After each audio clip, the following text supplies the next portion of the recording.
झांसी की रानी लक्ष्मीबाई 19 नवंबर सन 1828, 18 जून सन 1858 एक भारतीय रानी थी जो 1843 से 1853 तक झांसी की मराठा रियासत की महारानी थी।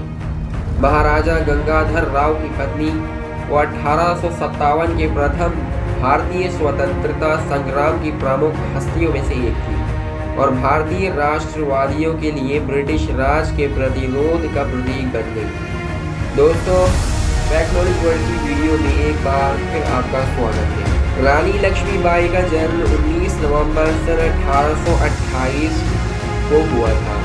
वाराणसी शहर में एक मराठी करहड़े ब्राह्मण परिवार में हुआ था। उनका नाम मणिकर्णिका तांबे रखा गया और उनका उपनाम मनु रखा गया। उनके पिता मोरोपंत तांबे और उनकी मां भागीरथी सबरे यानी भागीरथी बाई थी। उनके माता पिता महाराष्ट्र के रत्नागिरी जिले में स्थित गुहागर तालुका के तांबे गांव से आए थे। जब वो 4 साल की थी तब उनकी मां की मृत्यु हो गई। उनके पिता कल्याण प्रांत युद्ध के सेनापति थे। उनके पिता बिठूर जिले के पेशवा बाजीराव द्वितीय के लिए काम करते थे। पेशवा ने उन्हें छबीली कहा, जिसका अर्थ है सुंदर और जीवंत और हंसमुख। वो घर पर शिक्षित थी और उन्हें पढ़ना और लिखना सिखाया गया। बचपन में अपनी उम्र के अन्य लोगों की तुलना में अधिक स्वतंत्र थी। उनकी पढ़ाई में शूटिंग, घुड़सवारी, तलवारबाजी और मल्लखंबा अपने बचपन के दोस्तों नाना साहिब और तात्या टोपे के साथ शामिल थी। रानी लक्ष्मीबाई ने भारत में महिलाओं के लिए कई पितृसत्तात्मक सांस्कृतिक उपेक्षाओं के विपरीत किया। इस समय समाज और वो अपने अनूठे दृष्टिकोण और पूरे समाज के सामने भी सामाजिक मानदंडों के खिलाफ लड़ने अपने साहस के लिए जानी जाती थी। रानी लक्ष्मीबाई को महल और मंदिर के बीच अनुरक्षण के साथ घुड़सवारी करने की आदत थी। हालांकि कभी कभी उन्हें पालकी में ले जाया जाता था। उनके घोड़ों में सारंगी, पवन और बादल शामिल थे। इतिहासकारों के अनुसार 1858 में किले से भागते समय वो बादल की सवारी करती थी। उनका महल रानी महल अब एक संग्रहालय में बदल दिया गया है। इसमें 9वीं और 12वीं शताब्दी ईस्वी के बीच की अवधि के पुरातात्विक अवशेषों का संग्रह है। मणिकर्णिका का विवाह मई 1842 में झांसी के महाराजा गंगाधर राव ने नेवालकर से हुआ था और बाद में हिंदू देवी लक्ष्मी के सम्मान में लक्ष्मीबाई या लक्ष्मीबाई कहलाया और महिलाओं की महाराष्ट्रीय परंपरा के अनुसार उन्हें एक दिया गया। शादी के बाद नया नाम सितंबर 1851 में उन्होंने एक लड़के को जन्म दिया, जिनका नाम बाद में दामोदर राव रखा गया। जिनके जन्म के 4 महीने बाद एक पुरानी बीमारी के कारण मृत्यु हो गई। महाराजा ने गंगाधर राव के चचेरे भाई के पुत्र आनंद राव नामक एक बच्चे को गोद लिया, जिनका नाम बदलकर दामोदर राव रखा गया। महाराजा की मृत्यु के एक दिन पहले दत्तक ग्रहण ब्रिटिश राजनीतिक अधिकारी की उपस्थिति में था, जिसे महाराजा का एक पत्र दिया गया था। इसमें निर्देश दिया गया था कि बच्चे के साथ सम्मान के साथ व्यवहार किया जाए और झांसी की सरकार उनकी विधवा को उनके जीवन भर के लिए दी जाए। नवंबर 1853 में महाराजा की मृत्यु के बाद, क्योंकि दामोदर राव एक दत्तक पुत्र थे, ब्रिटिश ईस्ट इंडिया कंपनी के गवर्नर जनरल लॉर्ड डलहौजी के अधीन डॉक्ट्रिन ऑफ लैप्स को लागू किया। दामोदर राव के सिंहासन के दावे को खारिज कर दिया और राज्य को उसके प्रदेशों में मिलाना। जब उसे उसकी सूचना मिली तो वो चिल्लाई, मैं अपनी झांसी नहीं दूंगी, झांसी को आपके समर्पण नहीं करूँगी। मार्च 1854 में रानी लक्ष्मीबाई को रुपए की वार्षिक पेंशन दी गई थी। 60,000 और महल और किले को छोड़ने का आदेश दिया। विष्णु भट्ट गोडसे के अनुसार रानी नाश्ते से पहले भारोत्तोलन, कुश्ती और स्टीप चेंजिंग में व्यायाम करती थी। एक बुद्धिमान और साधारण पोशाक वाली महिला, उन्होंने व्यावसायिक तरीके से शासन किया। 10 मई 1857 को मेरठ में भारतीय विद्रोह की शुरुआत हुई। जब विद्रोह की खबर झांसी पहुंची तो रानी ने ब्रिटिश राजनीतिक अधिकारी कैप्टन अलेक्जेंडर स्केन से अपनी सुरक्षा के लिए सशस्त्र पुरुषों की एक शरीर को उठाने की अनुमति मांगी। स्केन इसके लिए सहमत हो गए। 1857 की गर्मियों में क्षेत्रीय अशांति के बीच शहर अपेक्षाकृत शांत था, लेकिन रानी ने अपनी प्रजा को आश्वासन प्रदान करने और उन्हें ये समझाने के लिए कि झांसी की सभी महिलाओं के सामने एक हल्दी कुमकुम समारोह धूमधाम से आयोजित किया। वे कायम थे और उनसे डरने वाले नहीं थे। इस बिंदु तक लक्ष्मीबाई अंग्रेजों के खिलाफ विद्रोह करने के लिए अनिच्छुक थी। जून 1857 में 12वीं बंगाल नेटिव इन्फेंट्री के विद्रोहियों ने झांसी के स्टार किले पर कब्जा कर लिया, जिसमें खजाना और पत्रिका थी, और अंग्रेजों को कोई नुकसान न करने का वादा करके अपने हथियार डालने के लिए राजी करने के बाद उनकी बात तोड़ दी और 40 लोगों को मार डाला। गैरिसन के 60 यूरोपीय अधिकारी और अपनी पत्नियों और बच्चों के साथ इस नरसंहार में रानी की संलिप्तता अभी भी बहस का विषय है। एक सैन्य चिकित्सक थॉमस लॉव ने विद्रोह के बाद उन्हें भारत की इजेबेल युवा रानी के रूप में वर्णन किया, जिसके सिर पर मारे गए लोगों का कोट था। हत्याकांड के 4 दिन बाद सिपाहियों ने झांसी छोड़ दी, रानी से एक बड़ी राशि प्राप्त करने के बाद, और उस महल को उड़ाने की धमकी दी जहां वो थी। इसके बाद शहर में अधिकार की एकमात्र स्रोत के रूप में रानी ने प्रशासन संभालने के लिए बाध्य महसूस किया, और सागर डिवीजन के आयुक्त मेजर एस्क्रिन को उन घटनाओं के बारे में बताते हुए लिखा जिन्होंने उन्हें ऐसा करने के लिए प्रेरित किया। 2 जुलाई को एस्क्रिन ने एक ब्रिटिश अधीक्षक के आने तक ब्रिटिश सरकार के लिए जिले का प्रबंधन करने का अनुरोध करते हुए जवाब में लिखा, रानी की सेना ने विद्रोहियों के एक प्रतिद्वंदी राजकुमार सदाशिव राव, जो महाराजा गंगाधर राव के भतीजे थे, सिंहासन पर दावा करने के प्रयास को हरा दिया, जिसे पकड़ लिया गया और कैद कर लिया गया।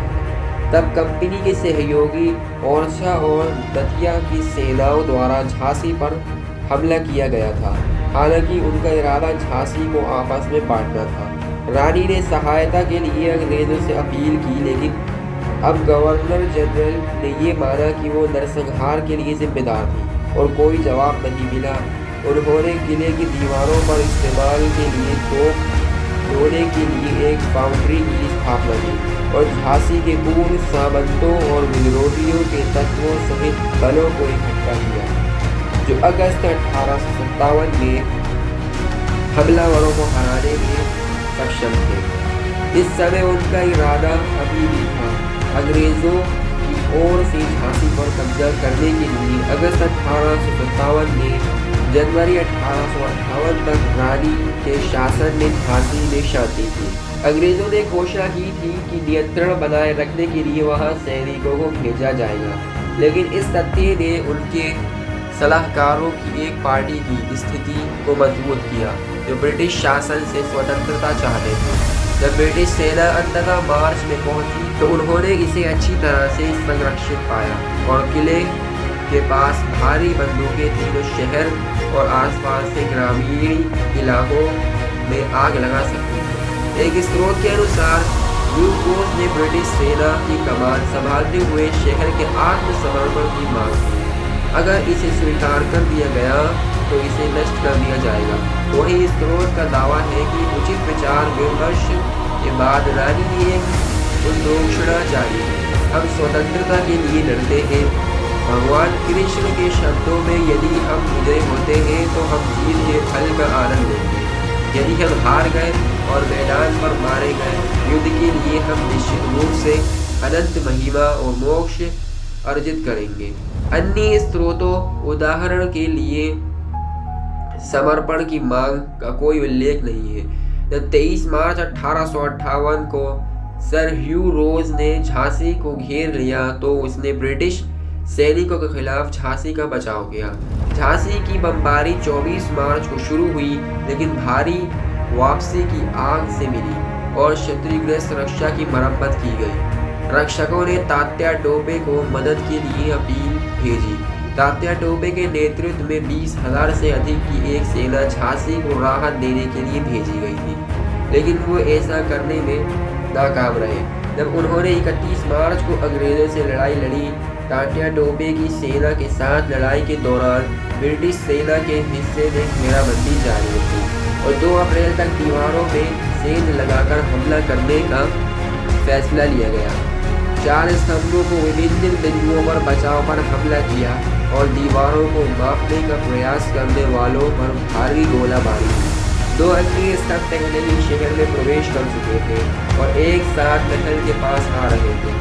हर गली और महल के हर कमरे में दृढ़ प्रतिरोध का सामना करना पड़ा। अगले दिन भी सड़कों पर लड़ाई जारी रही और महिलाओं और बच्चों को भी क्वार्टर नहीं दिया गया।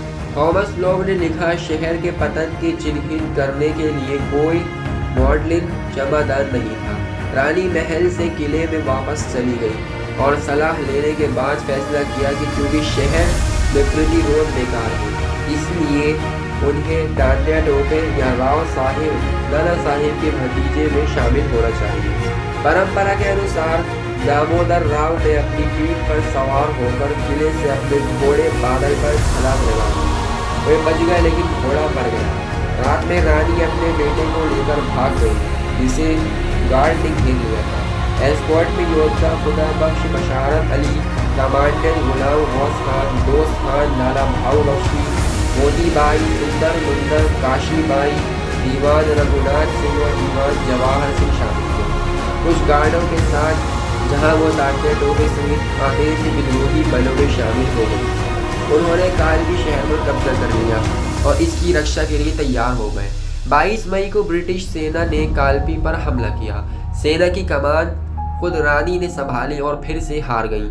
झांसी की रानी, तात्या टोपे, बांदा के नवाब और राव साहब एक बार फिर भाग गए।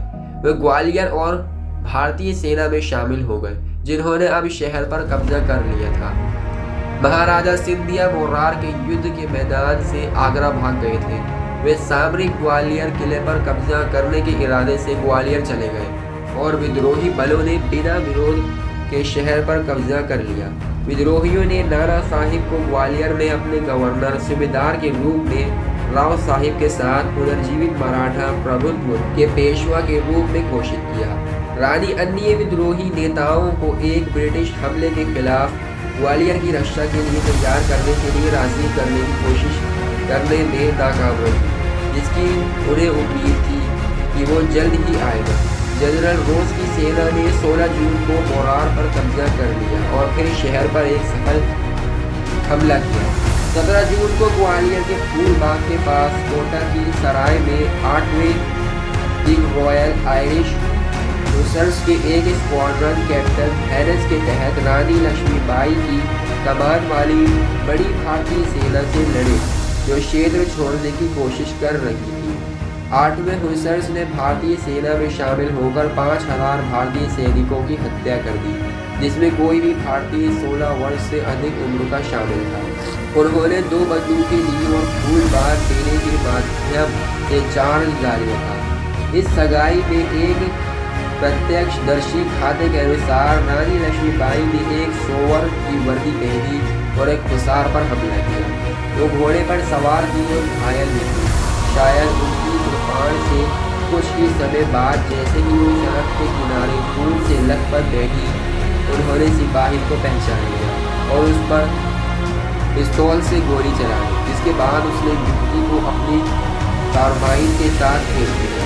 एक अन्य परंपरा के अनुसार रानी लक्ष्मीबाई झांसी की रानी एक घुड़सवार सेना के नेता के रूप में तैयार बुरी तरह से घायल हो गई थी। अंग्रेजों की इच्छा नहीं थी कि उनके शरीर पर कब्जा कर लिया जाए। उन्होंने एक साधु को इसे जलाने के लिए कहा। उसकी मृत्यु के बाद कुछ स्थानीय लोगों ने उनके शरीर का अंतिम संस्कार किया। अंग्रेजों ने 3 दिनों के बाद ग्वालियर शहर पर कब्जा कर लिया। इस लड़ाई की ब्रिटिश रिपोर्ट में ह्यूग रोज ने टिप्पणी की कि रानी लक्ष्मीबाई व्यक्तिपूर्ण, चतुर और सुंदर हैं और वो सभी भारतीय नेताओं में सबसे खतरनाक हैं। रोज ने बताया कि उन्हें ग्वालियर की चट्टान के नीचे एक इमली के पेड़ के नीचे बड़े समारोह के साथ दफनाया गया था, जहां मैंने उनकी हड्डियों और राख को देखा था।